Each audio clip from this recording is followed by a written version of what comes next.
В воскресенье 18 марта на республиканском стадионе в Сыктывкаре пройдет 4-й этап Кубка главы Коми по ледовым гонкам «Супершип». Сюрпризом для болельщиков стал свободный вход на соревнования. Посетить шоу сможет любой желающий. Начало в 17:00, как сообщает Минспорт о Коми. В числе главных претендентов на кубок 6 спортсменов: 3 гонщика из Кировской области: Павел Анисимов, Александр Ложкин, Сергей Мальков, и 3 из столицы Коми: Иван Турышев, Николай Новожилов и Сергей Шестриба. В перерывах будут также онлайн-трансляции видеороликов за все 10 лет существования официального клуба.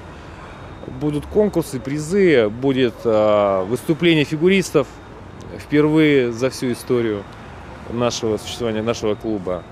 Ну а так, конечно, ожидаем большое количество людей, так как вот за большой период времени объявлен бесплатный, дабы устроить праздник автомобильного спорта. У нас все-таки юбилей, официально нам 10 лет, поэтому ждем всех поддержать наших спортсменов из республики. Еще из новшеств – онлайн-трансляция на большом экране стадиона, чтобы зрители видели все происходящее как вживую, так и на экране, поскольку, по словам организаторов, зачастую из-за облаков, ледовой пыли, которые поднимаются из-под колес, не все моменты видны. Сейчас идет активная подготовка стадиона, и трассы усиленно чистят снег.